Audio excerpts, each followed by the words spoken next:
Hey, you're listening to Marketing Out Loud, a daily podcast where I share advice, stories, and insights to help you build a thriving consulting or professional services practice. To subscribe to the show, head over to marketingoutloud.fm. So I had a call this morning with a consultant who I had connected with on LinkedIn.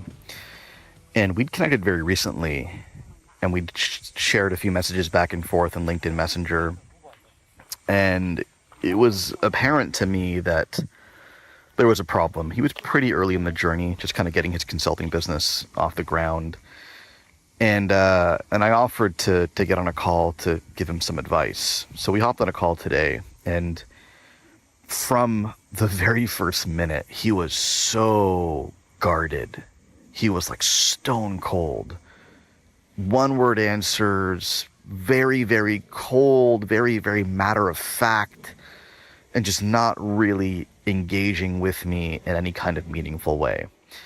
And, it's not typical, but it happens when it's a fairly new relationship. He doesn't know me very well.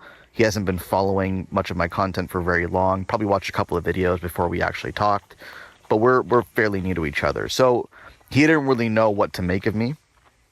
And that's why he was very skeptical, very cautious in the beginning of the conversation.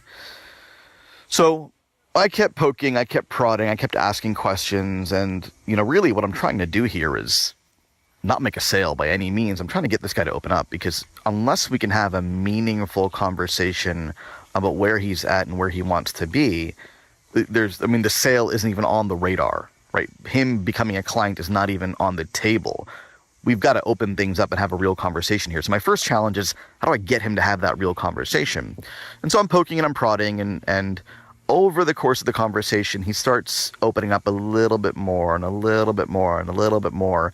And as he begins to realize that, hey, this guy doesn't really sound like he's trying to sell me something, he becomes a little bit more open, and he starts leaning into the conversation more, and he starts asking me more questions, and I start sharing some insights based on what he's saying to me.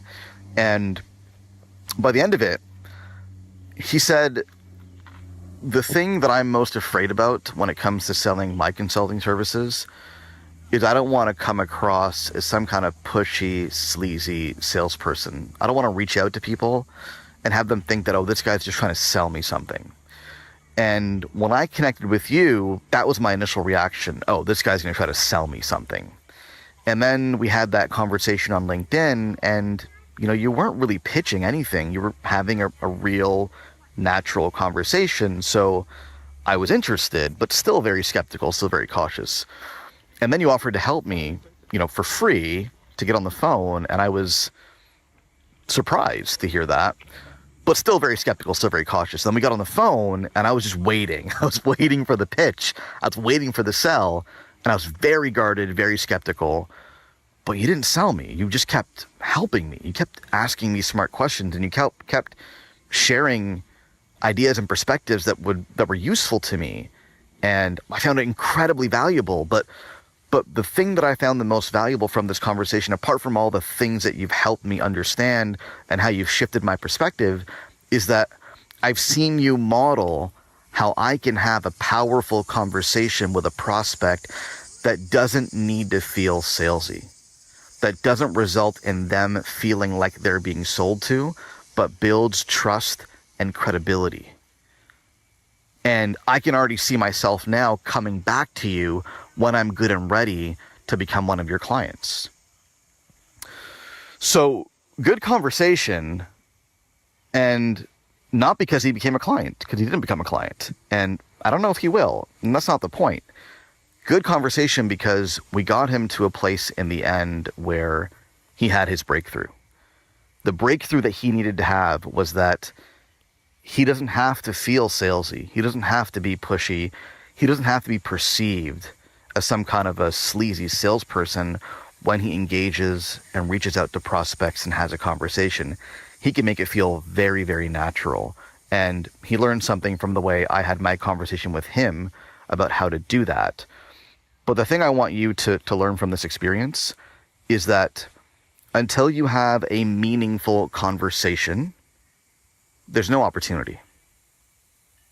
Conversation is not enough. You can talk to 100 people and get no results out of it until you have a meaningful conversation where you go beneath the surface, where you go deep, and you get to the root of what that prospect, what that business, what that professional, what that lead is struggling with. You haven't really had a conversation. So the first 10, 15 minutes of my chat with this guy were superficial, scratching the surface. We were just dancing around the edges, and I was trying to find an entry point into the conversation so we can really go deep and have a meaningful exchange. And it took me about 10, 15 minutes to get there. But then once we got there, he got his breakthrough.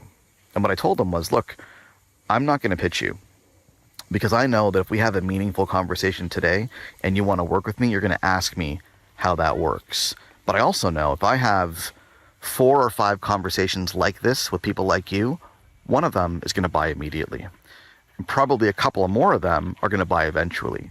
So I'm not worried about whether or not that's you. That's for you to decide. All I'm worried about is having more of these conversations and making sure that those conversations are meaningful so that you get something out of it, and that when you're good and ready, you're going to self-select to somebody that wants to work with me. That's my job here. So I hope that's useful to you. I think it's easy to get into the trap of having a lot of conversations with prospects, but those conversations being very superficial, very, what's the word I'm looking for? Very sterile, just very bland, where you're not really getting to the crux of the matter. And if you don't get into the deep, deep issues that your prospect is struggling with, you're not going to win business very often. Hey, thanks for listening. Do me a favor, if you like what you hear, go on iTunes and leave us a rating and a review, because it helps more people discover the show. Thanks so much.